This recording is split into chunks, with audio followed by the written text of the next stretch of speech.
Zach, can you hear me? Check.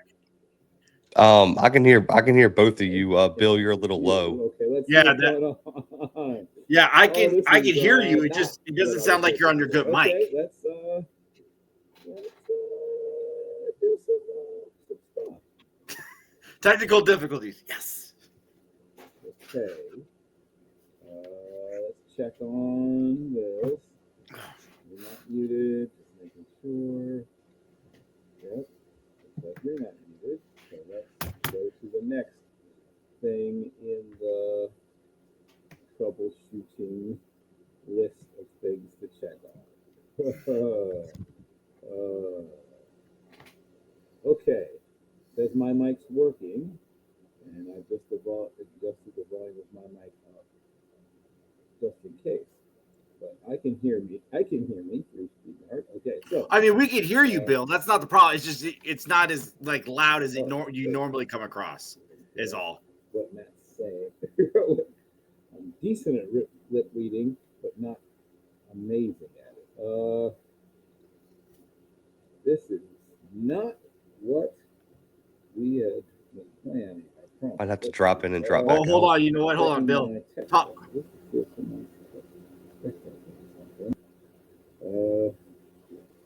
Okay. Nope. Okay. So let's try this. I'm gonna reload. I don't know if that matters or not. I'm gonna reload the page. Oh wait, I figured it out. Haha. Okay, now I know. Figured it out. Everyone, can you hear me now? Yes? No? We can hear you. Yeah. It's just low. It's just slow, but we can hear you. I can fix that. Hold on. Oh. I think I can figure this out also. Okay. Talk amongst yourselves for a few seconds. Hey, Matt, ask Zach a probative and fascinating question.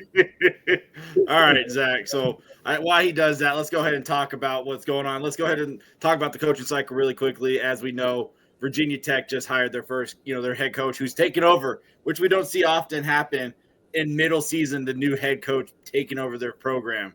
What do you think about the James Franklin hiring at Virginia Tech and what that means for college football? I mean, I think it's a slam dunk, right? I mean, that's how I would consider it. Just because, I mean, like if you took his tenure at Penn State and put that at Virginia Tech, they'd probably be building him a statue right now. 100%. Yeah.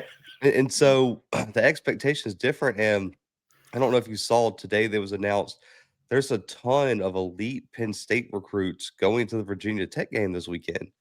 And I think it's just a unique spot we are in college football with the recruiting cycle being so pushed forward in the calendar because I remember being a kid in like high school and looking forward to like February 7th, right? And or February 4th, whatever that early February date was. Yes. And then everybody, man, it would be everyone signing on ESPN and all these announcements planned. And it would be a spectacle that day. That's not the case anymore. Like these kids want to sign in December, and if they could, to be fair with you, I think they would sign in July if you would let them. Like the earlier, the better for these kids now. And so I think Virginia Tech made the smart move. This is the new age of college football. Why wait? If they could have got them in last week, why not? Because you have an interim coach that you already know isn't going to be the head guy. It's not pressuring anybody. It's not putting any unnecessary pressure on anybody in the building. But you give James Franklin now what 3-4 weeks before National Signing Day to get a class together. That's invaluable, and he can start getting his staff together and start scouting the transfer portal, which is ultimately what's going to matter in early January.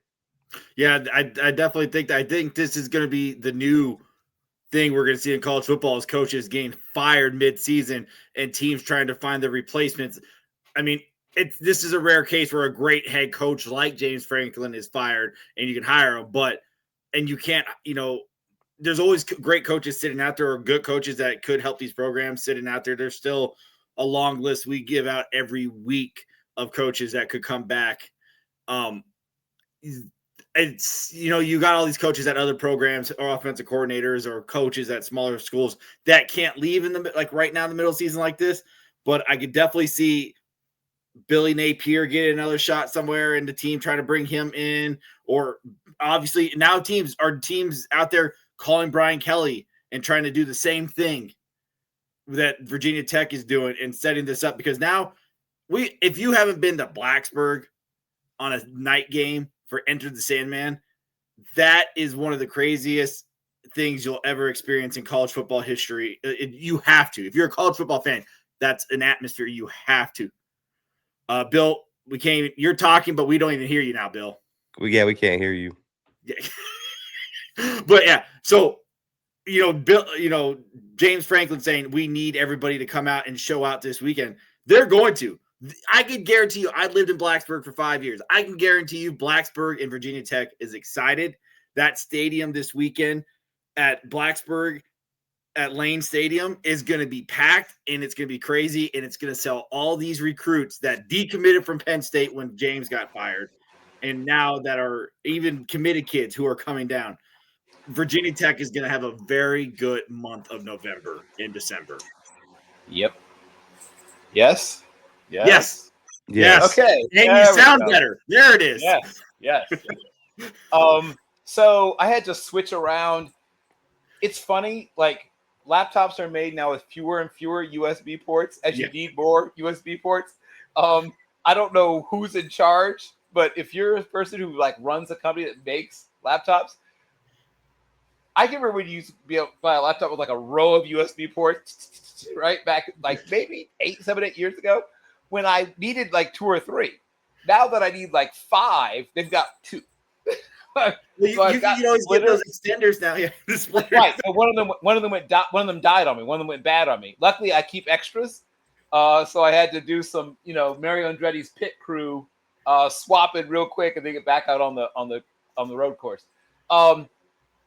Real quick, Blacksburg night game is if you're a college football fan, particularly a serious college football fan, it is a bucket list item. Yes. It is a quest you must make for yourself, and check it off your list. Zach, if you haven't, do it. I cannot recommend it enough. Shout out to my old high school teammate, Aldrich Chambly, who talked me into coming and seeing the Hokies. And back when Norfolk State used to play them in a money game and get destroyed. Shout out to the green and gold of my alma mater. He used to been a long season. Oh yeah, it's to collect. I don't know, probably about $300,000. I don't know what a butt whooping goes for nowadays, but back in those days, I think it was about $300,000. I'm excited about this year's FCS pro prospects, and also the shout out to our boy Wumps Humongous, aka Big Bone who is a UC Davis guy himself. UC Davis, despite losing, I guess maybe their number 1 pro prospect, are still out there kicking butt. So in honor of our erstwhile almost semi co-host himself, Whoops Humongous, aka Big Bone I'm going to open with that. How good is UC Davis? How much of a threat are they to win a game or games perhaps in the FCS playoffs? I mean, it starts with winning this weekend, because I don't think they're a lock if they lose this weekend. Nope. And Sac State's kind of finding their rhythm there with Brennan Marion and that rushing attack. But listen, Caden Pennick is a monster as a redshirt freshman. I love his game. And really and truly, there's not a better offensive mind in the country to really play under than Tim Plow.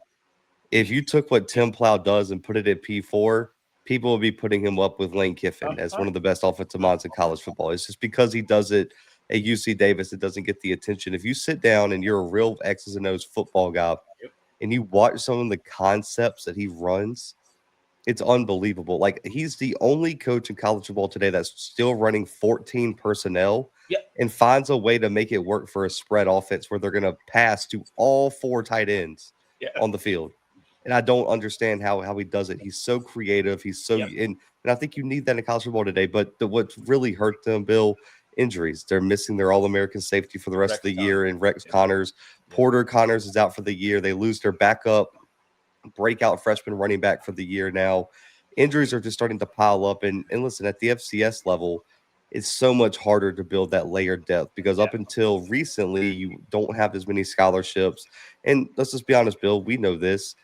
a lot of these schools can't afford 105 full scholarships anyway. No. So it's really, really hard if you lose 3 linebackers, Bill, and you've been at this level, bro, 3 linebackers is like losing 10 at the Right. V4. Like that's your whole room. If you lose 3 linebackers and at the level you're talking, let's just pick a school. Let's say you're the Citadel.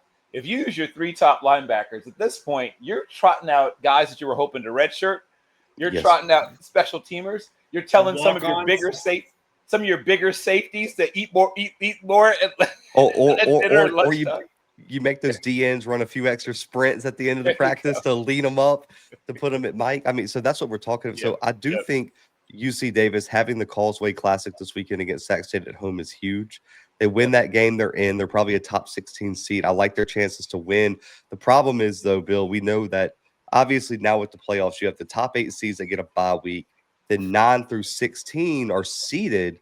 And then the first round matchups are kind of built on regionality. What hurts them is there's not a ton of West Coast teams that are going to be available for that spot. So what happens if one of these Missouri Valley teams that don't get a seed are the closest team to go? And so you're going to have one of the tougher first round matchups. Potentially, you might have a South Dakota State or a South Dakota State if they slip in, or a North Dakota. Like that's going to be a tough matchup, and that's going to be a barn burner. Or you get lucky, and some of these Valley teams are able to be matched up, and then you get lucky and they make a Drake fly to you, or a Central Connecticut State, or like one of these teams gets unlucky like Tennessee State did last year and had to go to Montana. That's what you're hoping for. I think they're good enough to win probably 1 game, Bill, possibly 2, depending on their second round matchup. But I don't think this team's a true national title contender this year. And I don't think Plow, talking to him before the season when I had him on my show, thought that. You have a redshirt freshman quarterback. You're replacing Land Larison. You're replacing all this defensive talent.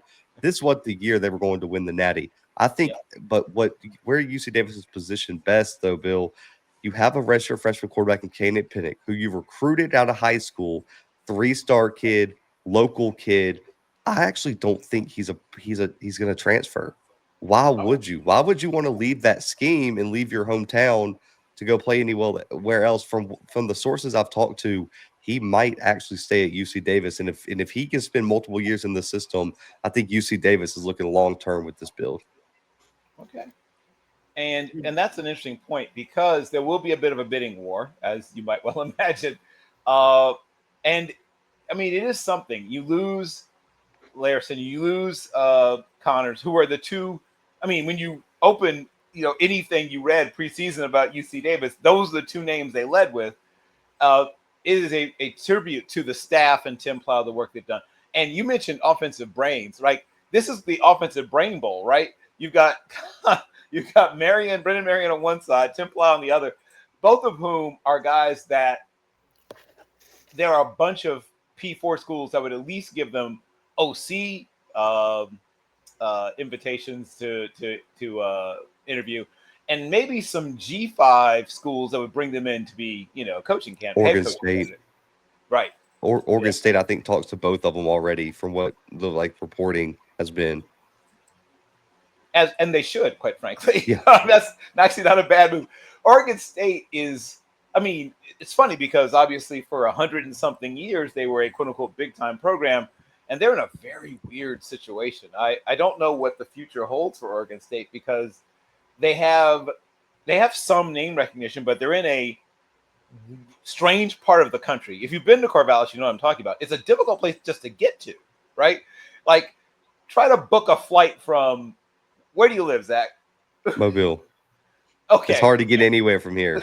Okay, right. Well, okay, Mobile's a bad example. But I live in Chicago, and it's not easy to get to Corvallis. Like, it's not easy to get to Corvallis, period. It's not easy to get to any of those programs up there. Like, outside of Oregon with Eugene, and it's not easy to get to Pullman. Nope. To get to Washington State, it's not easy to get to Corvallis. Like, nope. It is brutal to get to those places. Tough to get to. And now they're in a shadow conference. I don't know what the term to use exactly is, but they're in a shadow conference. They're on TV, on TV. Like, you can watch them pretty much every week if you want to, but they're never going to be a spotlight game. Like, like they're never going to be a featured game. You have to Especially want to watch. on the Yeah. CW, right? That's what they're playing on now. The Yes, they're CW. on the CW. Yes, they're on the CW. So when you get done watching Riverdale, just hang out until Oregon State comes on. They're in a very interesting situation. They need to get their next hire right, and shout out to whoever takes that job, because strap it on. You better be ready. Okay, back to what I brought you on FCS. Give me a team that you think not enough people are talking about that you think can make a deep run in the FCS playoffs.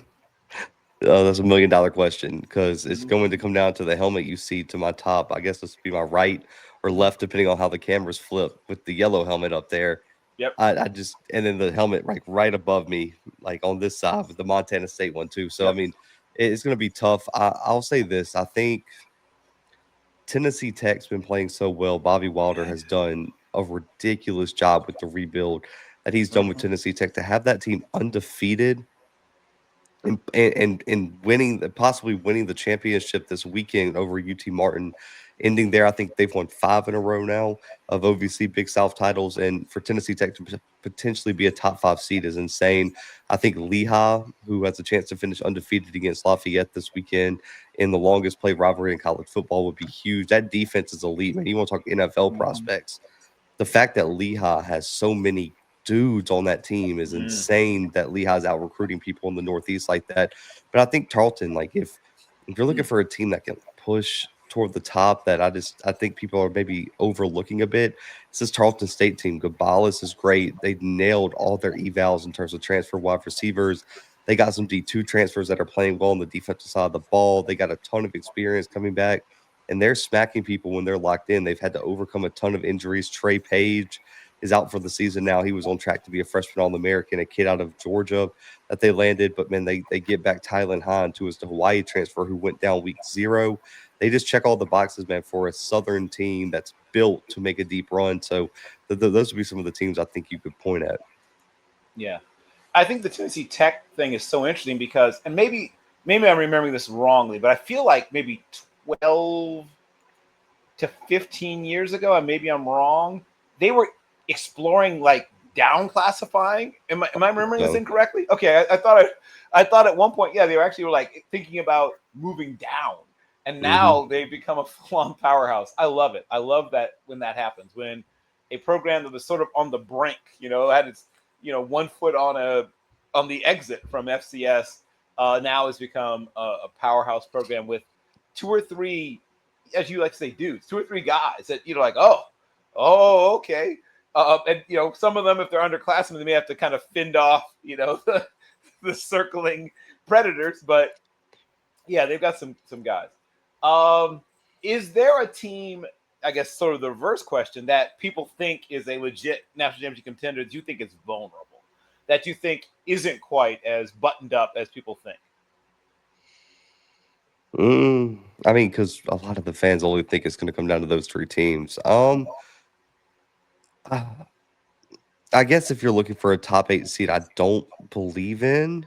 Okay. God, I mean, it's funny. I probably would have picked UC Davis just because of the injuries if you would have asked me before we talked about them. I would say I'm a little bit worried about a team like North Dakota potentially. Like their defense is so good, right? And they're probably going to be a top 16 seed in there, maybe push for a top 8 if they beat South Dakota State this weekend. But in all their big games, man, like they're the kings of quality loss, and that worries me for a team that hasn't figured out exactly how to win with a first-year head coach. They blew it against Montana. They were 1 play away from North Dakota State, blew that game. They've always been just 1 or 2 plays away. They almost upset Kansas State, but collapsed down the stretch on that one. And I just worry that in a playoff atmosphere, that's going to catch up with you, despite how talented the defense is, despite Kaminsky playing so well at quarterback. The rushing attack looks great. It's just if you don't know how to win games before you get to the postseason, I get a little bit worried that you're going to be able to get it done when the lights are the brightest. No, that makes perfect sense. Now comes the fun. So, if they said you're the new czar of FCS football, you put together the playoff matchups, right? And I guess I'm going to ask you to sort of predict/project what's going to happen this week. That'll determine some of this. So now comes the moment where it's all in your hands, right? You're going to give me like the winners that you think are going to happen, and then how that affects the outcome, and then start putting together some seeds. Give me some fun matchups. And I guess for the purpose of this exercise, you don't have to worry about some of the things that probably will actually kick in the real world. If this was up to you, and the teams you think went out, who would play who in your FCS playoff set? Well, I'll stick away from the top 8 seeds since they all get buys, and Right. that's a long way away. But looking back at our predictions that we dropped this week, I mean, I think we get a ton of interesting matchups. Like you would get South Dakota playing in Northern Arizona, which I think would be a really interesting matchup. Big Sky, Missouri Valley matchup, always great. I think a Rhode Island Dartmouth matchup in the first round would be really interesting. Got Devin Farrell, Marquise Buchanan, AJ Pena on the defensive side of the ball against an electric Dartmouth rushing attack that has a ton of defensive talent. They're like kind of a no-name defense where no one outside of maybe Sean Williams at safety really stick out in terms of superstar players, but they're super solid. Also, Abilene Christian Lamar would be a really interesting matchup. I love what that program's done with Abilene Christian. They have slowly built up under Keith Patterson, and they're finally here. This will be their second straight playoff appearance. 4 ranked wins this year. Love what that program's doing, but I mean, I think Lamar has been one of the best rebuilds over the handful of years under Pete Razamondo. So a big battle there in Texas would be one that I would project. Stephen F. Austin, Southeastern Louisiana, their conference opponents, but they actually did not play this year because the Southland had by adding UTRGV, the new program, everybody missed one opponent in conference, and it just happened to be that Stephen F. Austin, Southeastern Louisiana didn't play each other. I think that would be a cool win. Then I mentioned earlier we had UC Davis projected to play North Dakota, which I think would be a very interesting game. You have injuries on one side. You have a team that hasn't really figured out how to win the big game yet. So I think that would be one that I would be excited for. And then also Villanova Youngstown would be a one they played in the regular season, I think a year or two ago. But then you got the Walter Payton Award winner, most likely, and Bo Brungard going up against a really experienced and talented Villanova defense. So those are just some of the first round matchups we had in our projections this week.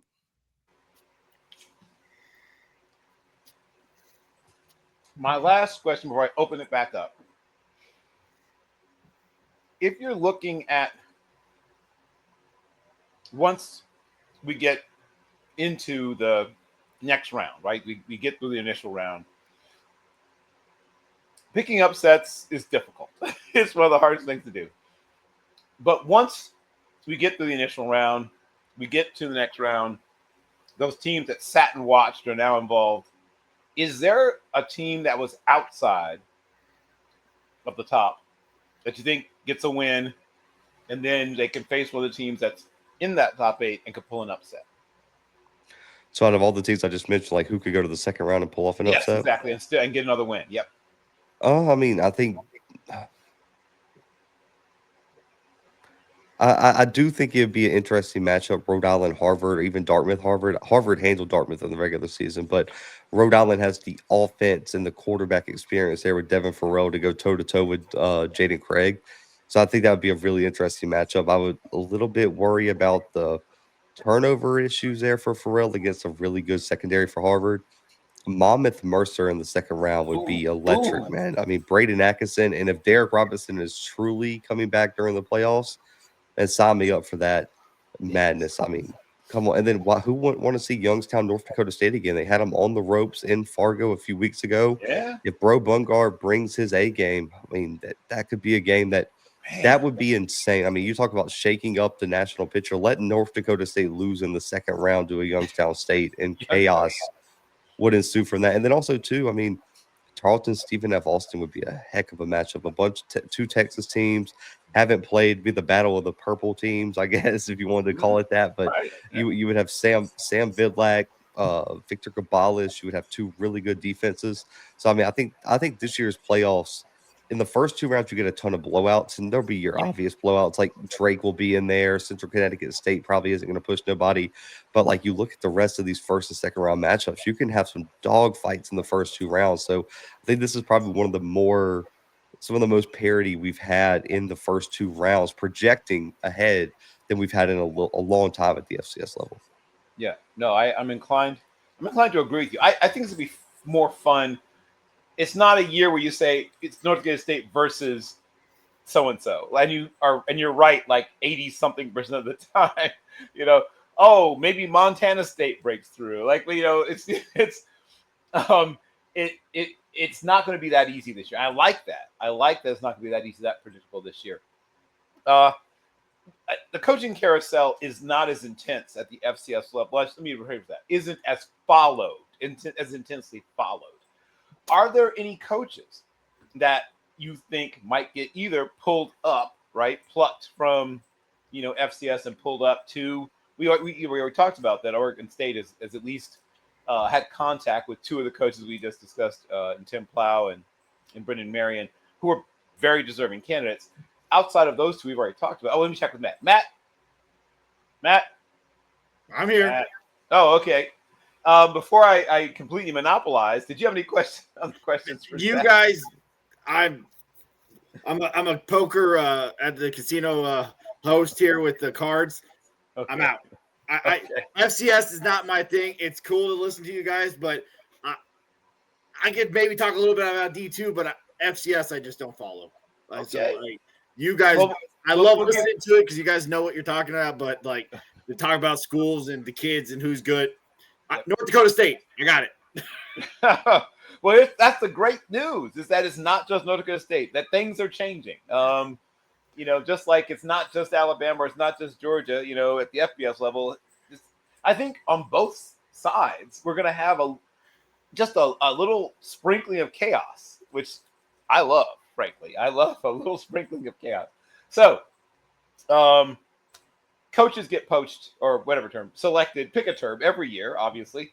This year, there's a lot of openings at a lot of places. Give me, besides the 2 we've already mentioned, another coach or 2, maybe 3, if you have that many, that you think might be on people's radars and short list to maybe get interviews.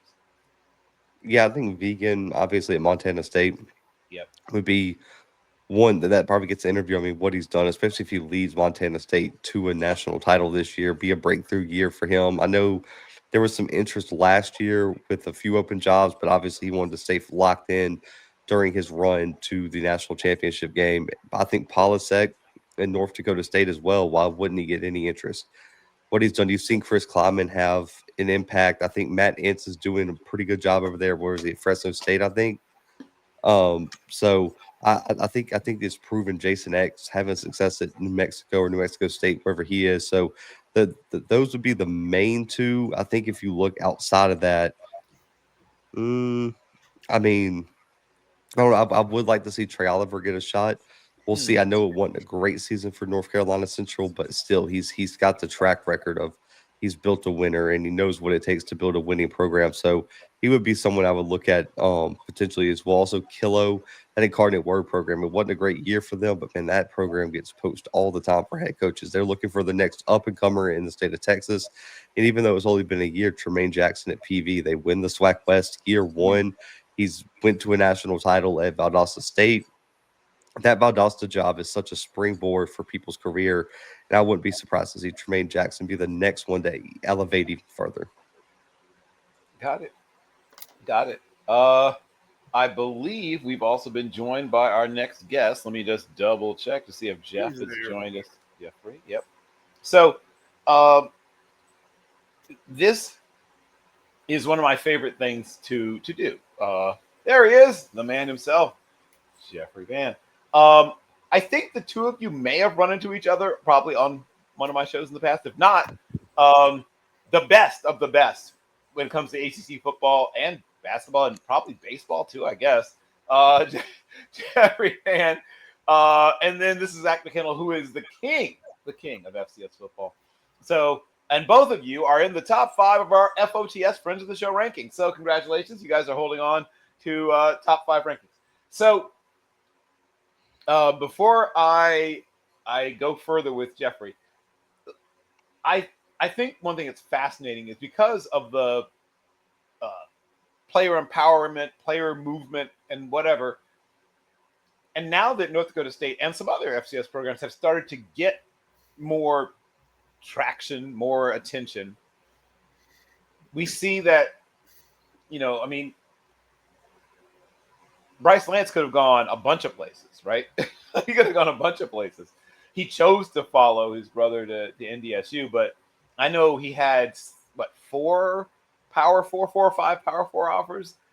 So looking at the new landscape of college football, do you foresee the selective permeable membrane between FCS and FBS getting thinner or thicker as the new way that football is being played? Now, I'll ask a similar version of the question to Jeffrey if he sees maybe the opportunities for these FBS programs who are, especially in the ACC, where people still don't, I don't know.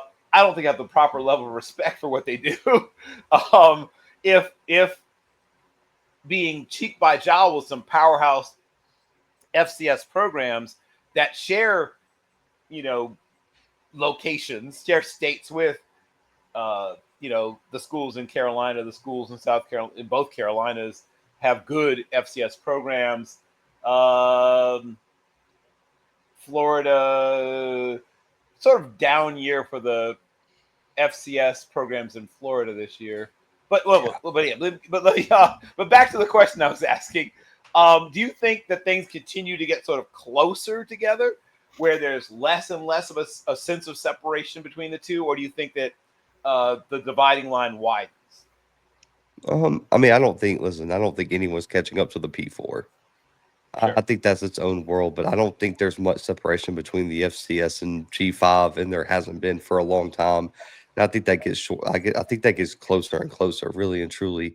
I mean, you can't convince me that there's a single G5 conference North Dakota State won't go undefeated in this year. That they would walk through any conference, and I think there's some P4 conferences that wouldn't want to have NDSU in it this year. But I'll be outside of that. I mean, you look at Montana State and Montana, Tennessee Tech, like any of these teams could have knocked off any of the middle of the pack to lower tier G5 teams. And everyone always says NDSU's a FBS program masquerading as an FCS program, Bill. There's a ton of G5 programs masquerading as FBS programs that don't belong in FBS. And I'll be honest with you. I mean, there's teams that get to 6 wins and go play in bowl games that wouldn't make it out of the first round of the FCS playoffs that are G5 teams. And I do think that once the P4 ultimately gets too big and does his own thing, that there's going to be some sort of merger, or I mean, I don't even think there's going to be really a separation between FCS and G5. I think the G5 schools that think they're P4 and have that money will go with the big dogs and try to compete and become bottom feeders, as they're going to be, because the money's not long enough.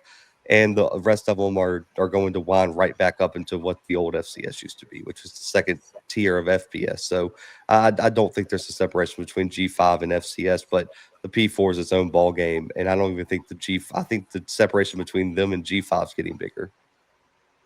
Okay, yeah, I could see that. And I didn't want to call UMass out by name, but I guess now I have. But like there's, as you pointed out, there's some programs that are, as you said, masquerading, I think is the term you used, as I mean, I don't know what, whatever. Good luck to you, UMass. Good luck. Godspeed.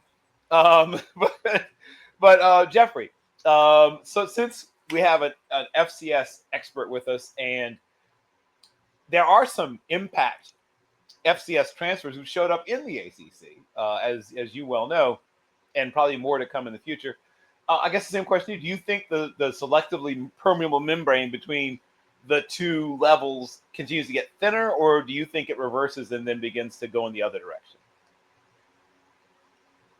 No, I mean, I think especially with the bottom tier of the P4 to G5, And I mean, North Dakota, what Zach said with North Dakota State was a perfect example. I don't think, you know, I don't see any reason why they couldn't go into any G5 conference and maybe finish at the top, or you put them in the in any of the P4, and I don't think they're going to go winless or anything by any stretch. I think they would win a couple games. I mean, let's be honest. The bottom of the ACC is pretty bad. There's some terrible teams at the bottom of the Big 12 and the Big 10. So I mean, it all kinds of it's building up. I mean, everyone is transferring an upper level up. So they're finding you know players, the top players, maybe at the D2 level, and from other schools, or even from P4 players that weren't getting a lot of playing time, transferring down. So there's talent on these teams now. Of course, you almost can't compete with like the Ohio States or Georgias or something like that. We're not going that far, but definitely from like the bottom third of the P4, I think the best teams in the FCS could compete with them. Yeah, and here's the thing I think is very, very interesting about what you said and about what both of you said. For a long time, I talked about, Norfolk State would, get slaughtered by Rutgers or get slaughtered by Virginia Tech or whatever, and then leave with our 300 and whatever $1,000 check. But we needed that, right? I mean, football is not a money maker for the vast majority of schools at most levels. I mean, even at the Power 4 level, a lot of schools are just trying to break even. There's a few that make money and a few that make a lot of money, in fact, but they're the halves. Like they're the 1%, well, maybe 1%, but they're the 10%. And then there's 20 something percent that are either making a little bit of money or breaking even, and then there's 70 something percent probably they're like, they're in the red. And then some of them are deeply in the red, so much so that once again we see them sometimes down classifying. Idaho eventually said, we're coming back home. I hope you kept the spot warm for us in the Big Sky. We're coming home. I think this, as Zach said, we're going to see some sort of changing of the terms of service, right? A changing of what people understand to be the levels of college football, and some of that is naturally natural and organic, and some of it is, maybe somewhat created, man-made or whatever. But either way, I think it'll be interesting to see what the next steps are. This is a huge ACC week coming up, Jeffrey. The ACC gets a chance to prove, or some teams get to prove what they really, really are, right? This is a real, I said put up or shut up. I think that's what I put in the tag for the show log line. I think I called it put up or shut up Saturday. So I'm going to ask each of you, well, I mean, it's a little different on the FCS side, but I'm going to ask each of you, I'll go back to you, Jeffrey. Give me your top couple of put up or shut up games coming up this week.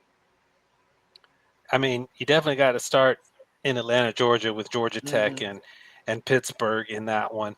I mean, all year long, Georgia Tech, they start the year 8-0. They lose to NC State 3 weeks ago.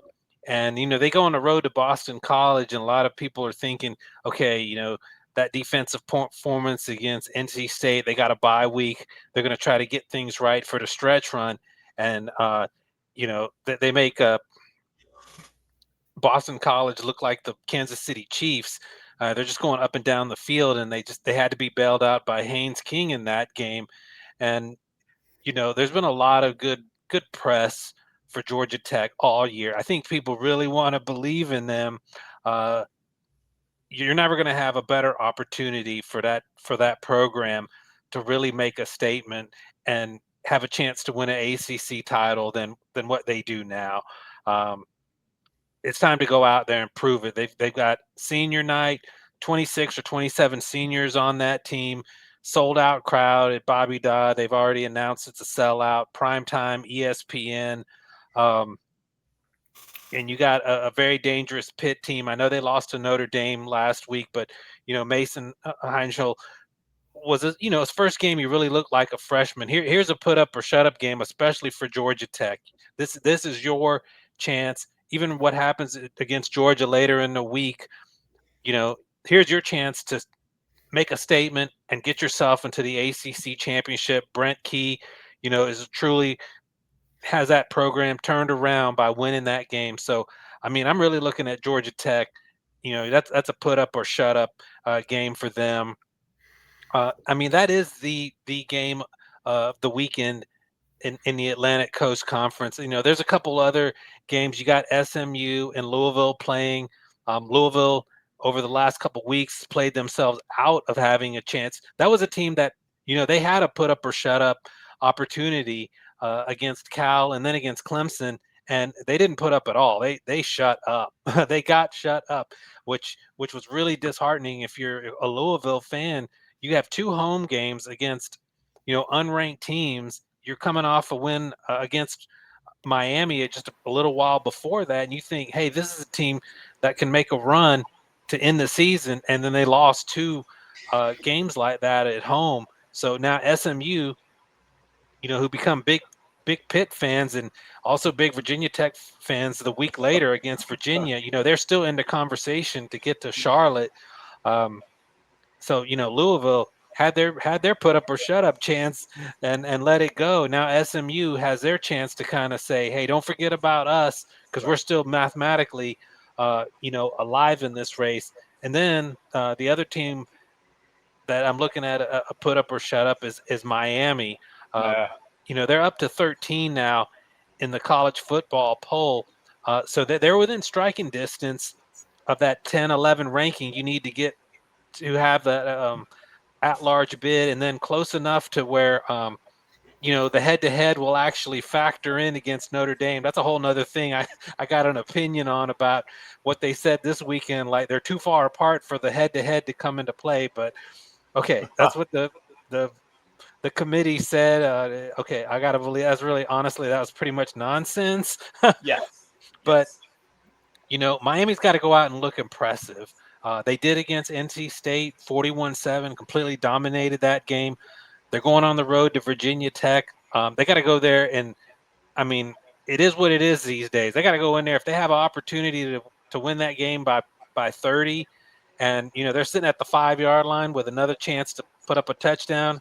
They got to score. They got to pour it on. Is anything they can do to impress the committee? It's like a beauty contest right now, and I look at it like that. This is the way college football is now. I mean, it's about style points. The players are getting paid. It's their job to stop the other team. If Miami feels like they got to, throw another touchdown up there with a minute left in the game, that's already decided. You got to do what you got to do at this point. They need to go to Virginia Tech and really lay the wood to Virginia Tech. And I mean, that might be a little bit harder to do than appears on paper, especially with Virginia Tech just hiring James Franklin. A little bit of revitalization going on in Blacksburg. But if Miami has opportunity, they gotta do it. Yeah, that I agree with. Well, I guess the one silver lining for Louisville fans is maybe you get to keep your head coach now. Maybe some of the heat's come off. And the coaching carousel we were talking about. Yeah, I guess that's just silver-ish lining. I guess that's one way to look at it for them. He was in talks with an extension. He's like looking for an extension with Louisville too. So yeah. I do have a question while we're talking about Miami. Yeah, go ahead. And everything about ACC. Should Miami be ranked as high as they are when they're not even going to be playing for their ACC championship currently as the standings lay? They're 5th in the conference. They would have to have a lot go right for them to even be in conversations for playing the ACC championship. And right now, there's only going to potentially be one ACC team. So should they be ranked 13? And should it be somebody else like Georgia Tech who is a one-loss team who lost to a top 25 team? Who was that for? Am I right? It was top 25 team, right? I can't remember. Georgia Tech lost to. I feel like they lost to NC State. NC State. Yeah. Sorry, I was blanking on somebody else. So should that loss have dropped them as far as they are when it's only a one loss? When Miami when they've lost their turnover, like when they've lost, Carson Beck has looked as awful as possible, throwing 4-3 picks in multiple games. Is it right to have Miami at 13, not Georgia Tech, who would be in the ACC championship and will probably be the team that wins the ACC championship as it currently states? Would you have it differently? I mean, I'm going to speak as a Georgia Tech guy here, and because I went to school there, and I'm going to say I have no problem with Miami being ranked ahead of Georgia Tech right now. Um, I mean, even I can look at the schedule and say, hey, some of these teams that Georgia Tech beat, have not been as good as many people thought. I mean, when they beat Colorado to open the season, a lot of people, I mean, that was a Colorado team. Yeah, I know Travis Hunter's not there and Shadur's not there, but they were coming off a 9-win season, and Boulder is a tough place to play. And that was a pretty well played football game to start the year, and they go there and they win 27-20. They got a lot of credit for winning there. And for a month, Colorado was competitive. But since about early October, they've just completely fallen off the map. And then they beat Clemson, who was ranked number 12 at the time when Georgia Tech knocked them off, has free fallen until they started playing a little bit better here in recent weeks. So, I mean, some of the teams that Georgia Tech has beaten, turned out to not be as good as they were. And then you've had a number of struggle wins. Credit to them for pulling them off, but you struggle. You go to overtime to beat Wake Forest. You need a last drive, you're down 28-17 going into the fourth quarter against Boston College, who has no wins in conference right now. And then you couple that with a recent loss to NC State, and Georgia Tech will get their opportunity. I mean, their opportunity was always pointing towards the end of the year, and that was at playing Pitt and playing Georgia. So I mean, Georgia Tech has their opportunity. So where they're ranked right now, you could argue it could be a little bit higher, but for me, you control your own destiny to the playoffs, and it finishes with a Pitt team that was just ranked. Of course, Georgia, getting them in Atlanta, and then if you manage to beat Pitt, you're probably playing a ranked Virginia team. When you go look at Miami, Miami made their own bed. You know, I get the argument, and I totally agree with it between Notre Dame and Miami because of the head-to-head. But if you look at the other teams that are right in front of Miami and say, should Miami be ranked ahead of Utah? Should they be ranked ahead of BYU? Should they be ranked ahead of Alabama? Who they had Utah has a couple losses. BYU has the one loss to Texas Tech, and Alabama has lost twice. So these are the teams that are like directly in front of Miami. Should they be ahead of them? Miami had everything in front of them. They had the win over Notre Dame. They had beat USF, who's ranked most of the year. They easily handled Florida. That game was not nearly as close as it was. And Miami had, everything was in front of them to be ranked in the top 3 or 4 throughout the entire season, and then you lose at home to Louisville, who's not a bad team, but then you follow that up and you lose to another unranked team, SNU, who's not that bad. But the problem is you didn't lose to a 9-1 SMU team. You lost to an SMU team that was 0-2 to the Big 12. They had losses to TCU, and I'm trying to remember the other one. I think that it was at BYU possibly. I know it was to Baylor. They lost, had a 2-touchdown lead in that game and let that get away. So Miami's having to play catch up here, and what I do think is if they get into a position where they're close to Notre Dame, then if it comes down to like your final at-large spot is Notre Dame and Miami, okay, you got to go with head-to-head. But Miami made its bed, so to speak, when they had everything in front of them. They even had the mulligan loss to Louisville, but that second loss was so damaging for them. I do think they're pretty close to being properly ranked. I don't see how you could have them higher than maybe 11 or 12. They've moved up to 13. I think the committee is starting to, feel a little bit better and say, hey, they deserve to be in the top 15. Because I think when the first came out, they were ranked 17. They've already moved up 4 spots, and you still have a couple weeks of football to play. So, I mean, Miami's not out of this by any stretch. And yeah, I have no problem really with where they're ranked at the moment. And then Georgia Tech, yeah, they're going to have their opportunities to prove themselves. Yeah, my only thing is with Miami is that they're not even they're not going to play in the ACC. You're getting a one ACC champion. You're only getting one ACC team this year in the tournament. Like, let's just be honest. We know in the playoffs it's going to be one ACC team right now, and Miami's not even going to play in their tournament. So and with a group of 5 team is going to screw up everything because they still get an automatic bid no matter what. It's just not going to be a bye week.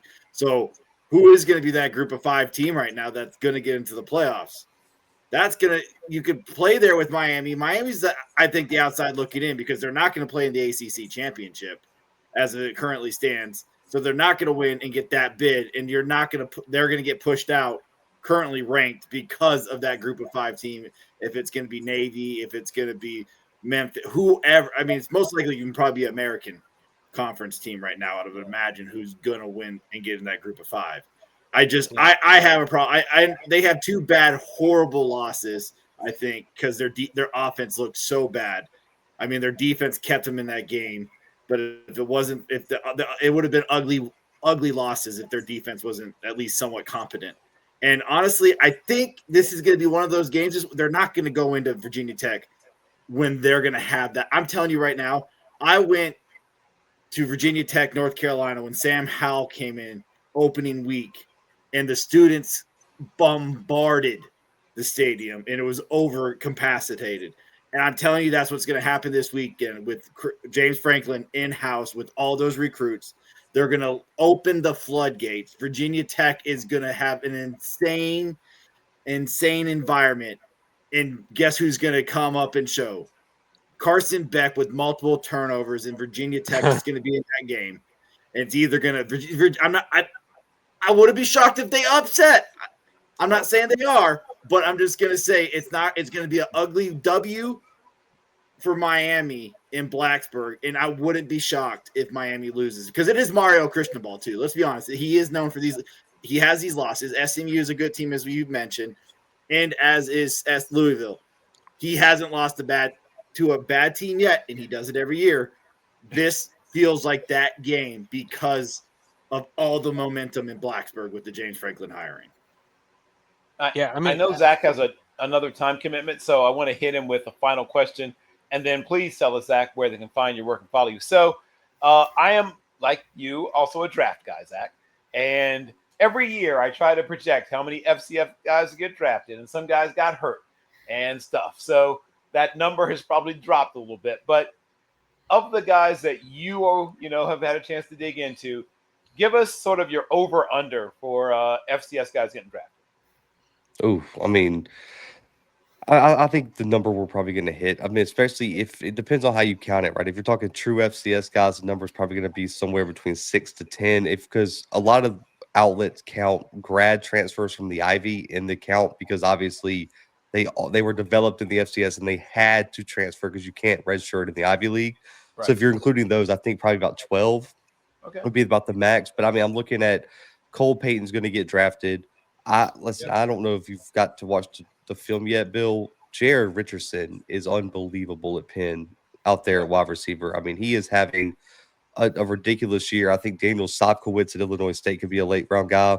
And I think Bryce Lance is a lock, and I think he's going to put himself in day 2, possibly even late day 1, depending on what he runs. And then Jaden Craig, I've heard a lot of good things about him potentially being drafted. I want to throw a dark horse out here for you. Caleb Proctor, who's actually playing right now. That's the game I was watching at Southeastern Louisiana, interior D lineman. And he is having himself in an insane year. His power on the interior and his ability to make plays is unbelievable. He absolutely embarrassed LSU this year, Bill. If you go back and watch that film, he had the guard, center, guard trio just so confused. And I think he ended up that game with like 2 sacks against LSU against the starting unit. man, he had a heck of a game. And so those are the guys I think are leading the pack. And then obviously Eric Hunter, I can't end this segment without mentioning him. So those are probably like the top guys. I mean, you can't teach 6'4" as a middle linebacker, man. You run like a safety. And it's unfortunate Morgan's been so bad this year. Right. Just they can't figure out offense, man. To put that kid on a good team and just look at what he could do for any team in the country, man, from P4 to FCS. But Bill, again, man, I appreciate you, man. FCS Football Central on si.com/college/FCS, and the Blue Bloods on YouTube and all podcast streaming platforms. Once again, if you either already are a big fan of FCS football or you would like to become a fan of FCS football, the Blue Bloods, Zach McKinnell, FCS Central on SI, Hero Sports, because he's there. He's everywhere. If where FCS is being discussed. Stats Perform. There it is. Stats Perform. First of all, this is the best. There's no one better than Zach. I thank him so much for his time, his attention, his talent, and his incredibly deep knowledge. If you aren't following him, follow him. What are you doing with your life? And thank you once again. We will see you again. Hopefully during the playoffs, we'll bring you back. Yeah, for sure, man. I appreciate you guys, man. Thank you, sir. Ladies and gentlemen, that's the man himself. Now it's Jeffrey time. Okay, so we heard all the doom and gloom about why there should only be one ACC team. I keep trying to figure out a way that both Virginia and Georgia Tech could somehow make it through. Help me, Jeffrey. Is there a way, theoretically, this could actually happen? If so, how? I don't think there's a. Well, there is a remote path for both Virginia and Georgia Tech getting in. It's a stretch, though. What would have to happen? This is the only scenario where they could both get in. Is that Georgia Tech knocks off Pitt and they beat Georgia, which would probably. I mean, that'll give them a significant boost. If they're 16 now, maybe with the Pitt win moves them up one. They knock off Georgia, which I think the committee would really respect, and they're sitting there at like 10 or 9, 10 or 11, and they lose a close game to Virginia. I think that's a path to both of them getting in. I don't really like that path because a couple things have happened that have made it very difficult for at-large teams, and one of them, what happened last week with Oklahoma knocking off Alabama. You talk about Miami. That was one of the worst possible results that could have happened. I think most people expected Oklahoma to lose that game, get that third loss, and fall, out of that at-large consideration.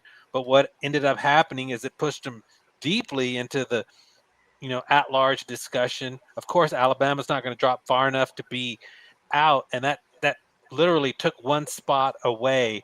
But if there's a chance, and then of course if that were to happen where Georgia Tech gets in as an ACC championship loser, Virginia wins that game. If that scenario happens, Miami is definitely out. There's no scenario, barring just like an unbelievable amount of upsets the last 2 weeks where there's a third ACC team in. So I think there is a path, but it's a pretty narrow one because there's not enough upsets happening in front. I mean, you still got BYU sitting there, and Utah with the loss. Now BYU goes to Cincinnati, so all those at-large teams got to, they're rooting for Cincinnati to knock off BYU, and they're rooting for a couple of upsets along the way. But if it were to happen, that would be probably the only way it could happen. Right. Oregon gets blown out by USC by 30. Yeah, I mean, if Oregon loses that game, I mean, a lot of people are hammering them on their resume. I think Oregon falls. They could. I think they fall all of the way out with that second loss. I mean, agreed. That's a team. That's another thing I don't understand. The committee said Oregon was still getting credit for a Penn State win. I mean, I don't know. Is Georgia Tech getting credit for a Clemson win? Or, right. Is Northwestern getting credit for a Pitt State win? Yeah, exactly. We're giving out credit for Pitt State wins. I think everything you just said would benefit the SEC to have those teams sitting on the outside jump up over the ACC teams. I think you would get Vanderbilt jumping. I think you would get Mizzou if Mizzou wins out jumping. I think there's enough SEC teams because we know the committee loves their SEC over the ACC that those teams would find magical ways to jump the ACC over. So I think everything you said would benefit the SEC teams over the ACC teams, and that's not because I'm a Tennessee fan. I don't Tennessee shouldn't be in the playoff. First one to say it, not saying that, but Vanderbilt's sitting there at 14, right behind Miami. If Vanderbilt finishes out with the top 20 victory against Tennessee in 2 weeks, that would probably catapult them in front of Miami and the other teams. But then, like I said, we got the group of 5 team that's going to screw one of these teams that probably should be in the playoffs over one of these group of 5 teams. But that group of 5 conference champion is going to get in there somehow, and it's going to knock that number 12 seed out. And that's going to that's going to piss off a lot of fans out there this upcoming season because it could be Miami sitting at 12 at the end of the season that gets kicked out because they got to move up and put the group of 5 team in there. I mean, it could happen. I mean, Miami needs help. I mean, they can't play their way in, even where they're at 13. They need some things to happen in front of them. When in the scenario where Georgia Tech did knock off Georgia, and I mean, I totally agree. That it's SEC all throughout through the playoffs, but that one would be enough to create a lot of discussion. I would say, though, you knock off Georgia in the last week of the season. That would probably. I think that would jump them over Miami and put them. I still think Georgia Tech should be the ACC representative in the college football community. I really do. I think just because of one bad loss against the North Carolina State, they at least I know they've struggled, but they're winning. That's all that matters. You got the W's. They should be over Miami in the polls. I think that I really think that's where the committee's got it wrong. And going to the Oregon situation, I think they would leave. Depending on what happens with the other ACC teams, I think that Oregon would drop, but that catapults USC because then you're just flip-flopping it and you're just replacing them with another Big 12 school or a Big 10 school. Because USC is a good team and they have beat some schools with tough defense, which you have never seen from this recent Pac-12 schools in the Big 10. Right. So it's going to be these final 2 weeks in the college football season is going to, I think, shake up a lot because at least we do have a lot of teams coming off bye. These last couple of weeks we've had the second bye week. So we've noted, we haven't had a lot of great late up matchups, but it is coming to the end of the year where you're starting to see these rivalry games and these big matchups coming back around. So it's going to be interesting. I would like to see UVA, but they're another one. You want to talk about a team that keeps just winning games ugly. UVA is one of those schools. They keep finding a way. This is once again shows the bias thing. Like if a SEC school just consistently squeaks by, have one bad loss or one even not so bad, one loss. They get one loss, maybe even 2 losses. One's a loss and one's a quote unquote good loss, right? Where they are right tooth and nail against another good team. But they have 4 or 5 squeak by wins against, they have a squeak by win against Arkansas, squeak by win against a team like Vanderbilt or a team like Kentucky. Nobody says, so that is one of the things that sort of makes me a little bit sick to my stomach about SEC fans is that when there's a squeak by win in their conference, like it proves how tough the conference is, But you're right, Bill. But my only argument is I think a lot of bottom dwellers in the SEC would go to another conference and potentially be a top dweller. Besides the Big Ten, I think if you put it Arkansas, I even think this year's Vanderbilt would probably. Well, Vandy's a good program. Like, if you could drop Vandy, I understand, but I'm saying this year's Vanderbilt has lost to the top SEC teams. You put them in the top of the ACC. I think they're number 2, number 1 in that conference right now. They're in the fight. Yeah. I mean, I don't know if they beat Miami. They might beat they would beat Duke. I think they beat Duke. I think the Vanderbilt defense could cause enough trouble to Carson Beck for them to beat Miami. Yeah, I mean, but I don't think Miami's the best team in the conference. I still think, as you said, Georgia Tech or Virginia is. And just handing it to Georgia Tech is interesting because I still think Virginia might beat them. But like I don't know why people look at Virginia and don't see what I see. Right? I think that's a really good football team. I think they are a top 10 level. I mean, obviously, if they lose to Georgia Tech, I'll have to re-examine that. But if they win against Georgia Tech, I think they should get more respect than they've received. I've watched Virginia. And while they don't have a bunch of, oh my God, that guy's amazing type players, right? They have some guys who are going to play in the NFL, but they don't have any guys, or they have no first rounders, and probably no second rounders, maybe even no third rounders, maybe a couple of fringe third, fourth. They always have a middle. I mean, they always find a couple of guys every year. Yeah, they got some guys who'll go early to mid day 3, but they're incredibly well coached. And once again, shout out to them for not firing Tony Elliott back when people were calling for his head a year ago. Shows how smart they are, right? That they didn't listen. And Tony Elliott now if they lose it now, it'll be him going up as opposed to him being fired. So are you automatically giving Virginia the win over their rival? I mean, I didn't just give them the win, no, but I'm saying, and obviously, I'm very familiar with the Commonwealth Cup game, having grown up in the state. That's all I'm saying, because if they lose that game, they're not in the ACC championship. Correct.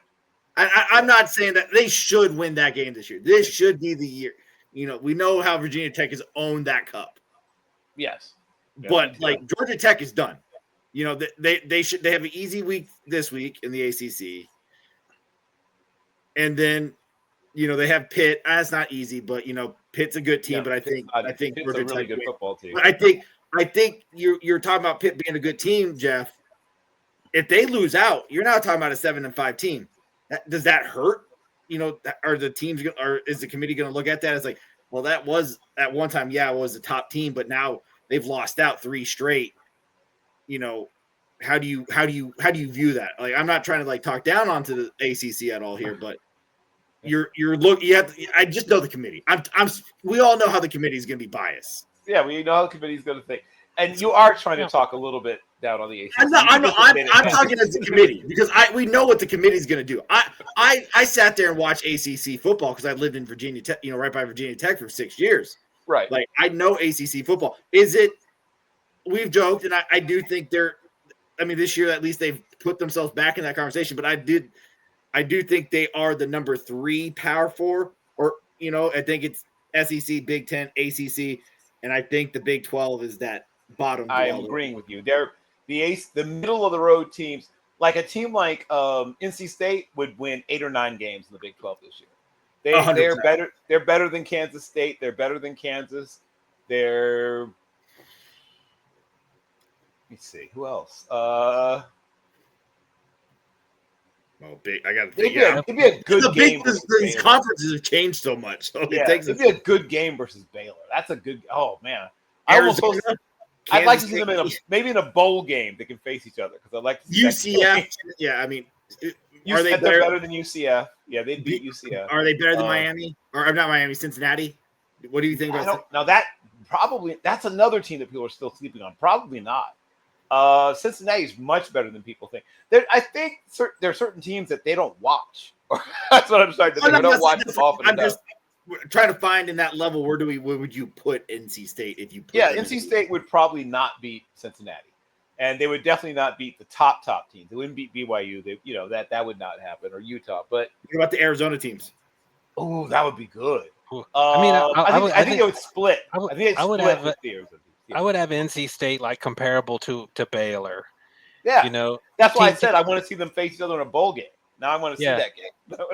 I mean, it's been a really weird year in the ACC because, I mean, you have results that almost don't make any sense. I mean, when you look at Florida State, you know, it's undeniable what they did to Alabama. It was in week 1, but they beat the daylights out of them. And thank you. You're 100% right. Week 1 matters just as much as week 12 should. And the committee, it was slept on that butt whooping that Florida State gave to Alabama. Right. I would like to point out that was an ugly loss. Like you can't run from it. Pass over that. You can't run from that. Yeah, and exactly. And I mean, Florida State went, you know, weeks before they won their first ACC game So I mean, how do you measure that? Like, wait a minute, Florida State is capable of knocking off Alabama. Wouldn't you say if you're beating Florida State, like Virginia, exactly? I mean, when they played Florida State was ranked number 8 in the country. That Correct. should be a win that validated Virginia. It should have. It should have, but it never did. And I Never mean, did. in fairness, I know Virginia did have some close, victories, but this past weekend against Duke, they looked the part. Against a good Duke football team. Yeah, a Duke team that has some talent, struggling a little bit on defense, but I mean, Darian Mensah is a really good quarterback, and they did as good a defensive job on Duke's offense as anyone that's done the entire season. Correct.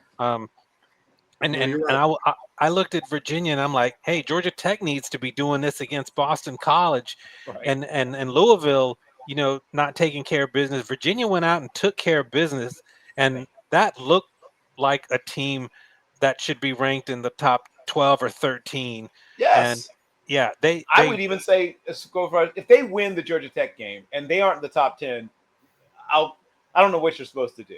Like, what are you supposed to do? Virginia, I think maybe I think Virginia's a top 10 team. Ooh. You can go ooh all you want, but I've watched Virginia. I think they get owned by a lot of school.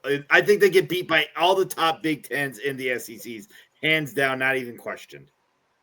I know you like them, but the struggle against North Carolina, the struggle against Washington State, the barely, Louisville's a good team, so I'm not going to talk bad about that. Florida State did fall, so how much you want to put strength on that? There are good teams that lost to Wake Forest. I mean, that's the one thing I'll give you. That was a terrible loss. They couldn't afford that loss. They really needed to kind of have a clean run in order to get some respect. But what I'm not going to listen to you do is, after we just talked about Alabama getting boat raced by Florida State, and some of people just memory hold that, how the fact that they struggled against some teams but still beat them is somehow supposed to be worse than getting crushed by Florida State. I don't buy getting the convincing wins when they need the convincing wins. To say they're a top 10 school, I would put, if Oregon's a 2-loss team, I'm still keeping Oregon in front of UVA. Oregon at least has some good wins. Their offense has been competent.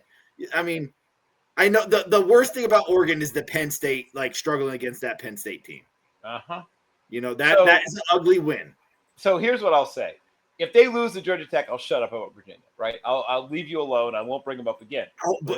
But if they beat Georgia Tech, I don't care if it's on a last-second 70-yard field goal, I will not shut up about Virginia. I will continue to talk about Virginia because there's something to be said about teams that figure out how to win games. ACC championship there. There's a lot that could happen that Virginia's not in the ACC. Sure. I'm not disagreeing with you. If that happens, I'll shut up, obviously. If they don't put up, I will shut up, right? To go back to the theme of the show. Yes, if UVA doesn't put up, I will shut up. But I think they will. I think they're a very mentally, physically tough team. They're not super, super talented. And maybe that's part of the disrespect they're receiving because they aren't, loaded. But they play really well when they have to. So you're telling me they would beat all the SEC teams? You're putting them No. What I told you, I said I think they're a top 10 program. And what that means, top 10 programs lose and win against top 10 programs. They would beat some of them and lose to others, just like Alabama. Like Alabama somehow gets grace. Virginia in the SEC this year, they're even a top 25 team. Well, that's where you and I will have to simply part ways. I think that they would probably would they lose to Ole Miss? I agree they'd lose to Ole Miss. I agree they'd lose to Texas A&M. I agree they would. I don't know what they do against Alabama. You can assume they lose to Alabama, but they crushed Florida State, and Florida State crushed Alabama. That whole how do you weigh this? Well, I beat that team, and you beat that team, and I beat you. Well, I mean, I'm not going to play distributive property, but why do you simply assume Alabama would win? Because they play in the SEC? Is that why you simply assume Alabama would win? Because you just told me that they're not that talented and Alabama has the talent. Yeah, I get that. But talent doesn't always win. I mean, we've seen that proven again and again. The most talented team doesn't always win. Otherwise, why we bother playing the games? We could just use power rankings and 5-star and 4-star rankings. I mean, that's what college football was for a very long time, and that was a problem. You're not wrong, but I still think overall Alabama's a better program than. And I get what you're saying, but with my own eyes, I watched Boise State beat Oklahoma. With my own eyes, I watched App State when they were still in 1AA, aka FCS, knock off Michigan. So you have to play the games. And when a team keeps winning, whether they're talented, whether they have a name brand or not, if they keep winning, if they beat whoever you put in front of them, I'm going to rank them. I'm sorry. Wins matter to me. Maybe I'm old-fashioned. Maybe You're right. The wins do matter. Wins do matter, but there's a lot of teams across the board that have the same record as Virginia. Well, no, there's not a lot of teams. No, there's only a few teams, right? There's a very few undefeated teams, and then some teams with one loss. There's not a bunch of teams with one loss. Virginia has more than one loss. Wait, do they? Yeah, yes, they lost. Do. They did lose to NC State early in the year, and they lost to Wake Forest. Right. You're sitting here I'm like, Phil, they're not one like a you know what? I completely memory hold the NC State game because NC State's a menace. NC State's it is a tough program. NC State's an absolute menace. I read somewhere that NC State is ruining it for the ACC this year. Yeah, I think I wrote that NC State has been a train wreck for the ACC. I think I read NC State is one of one of 3 teams in college football that has 2 ranked wins this year, and they're 5-5. So yeah, you take NC State out of the equation, Georgia Tech's in the top 10. Virginia's probably 11 or 12, and they're just causing all kinds of trouble. But I mean, Virginia is such an interesting team because the team that played this past weekend against Duke, if that team shows up every week, I think that is a team that should be ranked 10 or 11. I mean, there's no reason to think that the team I saw on the weekend isn't comparable to if you think BYU is ranked correctly. I mean, I would put Virginia right there with BYU, the team that was this weekend. But they have had, close wins. But I think we saw a little bit of what their ceiling could be. But that's the same with Georgia, with Georgia Tech. I mean, their defense has been atrocious the last couple of weeks. I mean, absolutely atrocious. Yeah. But if they get any semblance, if their defense is just mediocre, not even good, if they're just mediocre, that offense, which is ranked number 1 in college football and being led by Haynes King, who's playing as well the quarterback position, arguably as anyone in college football. I don't think anyone can put him any worse than 3rd. They just need the defense to be adequate, just average. And I mean, I give them, they have a shot, a very real shot to beat Georgia if that defense, develop any teeth. It's just one tooth, and they have a shot at knocking off Georgia because that defense is playing the offense is playing at such an incredibly high level right now. This is not the Georgia team of past. That is not defensively easy. That is not an easy or just a W on the board for Georgia for sure. That could be that's the win that Georgia Tech needs to verify. I think no matter what, if Georgia Tech beats Georgia, they're in the playoffs. No matter even if they lose the ACC. Let's just say I think that solidifies them enough to put them into the playoffs. There we go. Finally, something we'd all agree on. Yeah, stop right there. There we go. I think that's actually a great place to stop. But before you go, Jeffrey, please tell everyone where they can find and follow your work, sir. Yeah, you can find me on Twitter at Talkin' ACC Sports, like you see on the screen there, and we're blogging about what's going on in the ACC. We have a weekly podcast with my co-host. He's Virginia Tech guy Matthew on Sunday nights, and you can find the site at allsportsdiscussion.com. Basketball's kicking into gear. And just a short word on that. I mean, I think you're seeing, a rebound by the ACC this year in basketball. I don't think you're going to see the league this year struggle for 4 bids, 5 bids. like we've seen the last couple of years. I'm not going to say this. It's vintage ACC is the number one league in the country or anything like that. But I mean, Duke looks like a top 5 team. Already has wins over Kansas, Texas, North Carolina has a win over Kansas. Louisville beat Kentucky. I mean, I think those are 3, legitimate teams that you could see playing in the second and deep into March. You look a little past that. I think NC State, Virginia Tech could be really good. SMU is coming on. I mean, I think when it comes March, you could see a 7 or 8 bid league, which would be kind of more where you expect to see the conference. So not going to say it's back to vintage ACC basketball, but it's deeper than it has been for 3 or 4 years. So looking forward to that. And like we discussed on here, it's going to be a wild 2 weeks. I mean, there's a lot to be, there's a lot to be figured out here in the last couple weeks here with Georgia Tech, Virginia, Miami, SMU, all still, mathematically alive for that playoff chase. Yep. And once again, you are the absolute best at what you do. Jeffrey, thank you so much for your attention. Thank you so much for your ability to watch us battle and just enjoy yourself. I saw your eyes light up. Yeah, you were having a little fun there, Jeffrey. But I can't wait to have you back. You are very, very, very good. And yes, if you are an ACC sports person, I don't know if you just track and field, but basically most of the sports that people actually care about, if it's ACC sports, check out Mr. Talking ACC Sports of Jeffrey Fan. Jeffrey, thank you again. We'll bring you back for the championship game in the conference. Yeah, I mean, I can't lie. I mean, I hope I don't know if you can see this. I hope Georgia Tech's in that game. Yes, I guessed.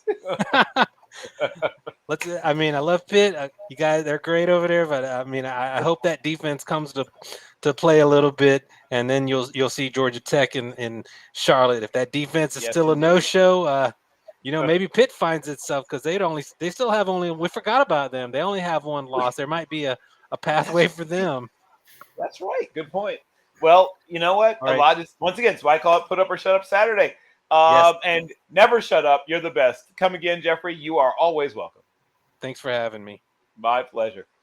Before we close out the shizzo, first of all, I'll ask you, Matt, a game that we haven't discussed. Is there another game we have not yet discussed you are going to be watching? Oh, God. I mean, we spent a lot of time on ACC. There's a lot of games we could sit there and discuss. It is a big weekend, but I'm trying to get pick one, maybe 2 at the most. Yeah, hold on. Of course, as soon as you say that, I was switching over, and my phone decided to play its phone game because I don't know if anybody knows the new ESPN update app is horrible and it freezes and crashes you out all the time. I like to hold on. I think the USC Oregon, we kind of mentioned it. I think that's a really big game. What happens? This is a put up, shut up Saturday weekend. It is. Because can Oregon put up and, shut up all the doubters and put a big W on their thing? Or can USC continue this onslaught that they're going on, get another big signature win for them in Lincoln Riley? Because everybody, kind of hemmed and hawed about Lincoln earlier this year. Right. So if he can win and get himself into that position for that playoff spot, all that chatter in Los Angeles goes away. Yep. And then I think Mizzou, Oklahoma is another really big, interesting game to watch. Fascinating. Oklahoma, this is a rivalry game. Back in the days when the Mizzou was in the Big 10 or the Big 12, is it going to be a hangover game? That's the question. Could it be a hangover game from Oklahoma because they just had a massive win in Tuscaloosa under Brent Venables with John Maytier still looking a little bit rugged but getting better. What happens? And Mizzou just had a big win where Hardy went off for 300 yards. Yes. What happens with this game? Can Oklahoma stop Hardy? Because if you stop Hardy, Mizzou doesn't move the ball. Right. And that Ahmad Hardy is, if you haven't watched Ahmad Hardy, first of all, do so. Yes. He's like Aaron Jones but faster. Yeah. Right. Imagine Aaron Jones and then make him like 4.39 or whatever. I don't know. Whatever Hardy's ended up running. I mean, he's special. That is a special running back, man. That guy is. Yeah, I know. Once again, I'm not accusing anybody of tampering, but I would be willing to guess that there's probably been some discussions about his availability. I think Texas has sort of a big sort of who are you, what are you, can we take you seriously kind of game, right? Yeah. They got off to kind of a rough start and semi-righted the ship. They've looked a little bit more like the Texas that everybody thought we were going to see. Arch is slowly, steadily coming back. I mean, yeah, they lost, but he played a good game. It wasn't Arch's fault that they lost, the week before. So, I mean, Arch is definitely getting more comfortable in that system with everybody else and starting to look like the quarterback everybody thought he was going to be. Right. But yeah, you mentioned, I think one of the favorites. I'll mention at least one other one that I think is fun, exciting. I think a big one is, as a Tennessee fan, we haven't won in Florida since 2003. I don't know what a win feels like in Florida. Right. I hate the SEC for making this a night game. I hate them right now because we can't beat Florida definitely at a night game. Even though Florida half their team is out, this is not going to be easy W. Yep. And the one I'll be watching, I guess, is Big 12 After Dark. I'll definitely be watching BYU Cincinnati. Is Cincinnati for real? Is BYU for real? Are they both for real? If this is a great back and forth battle, maybe it sort of helps both of them in terms of their. That's one thing that the two of them sort of need is they both could use, a quality win. I think that hurts. Watch out for Syracuse.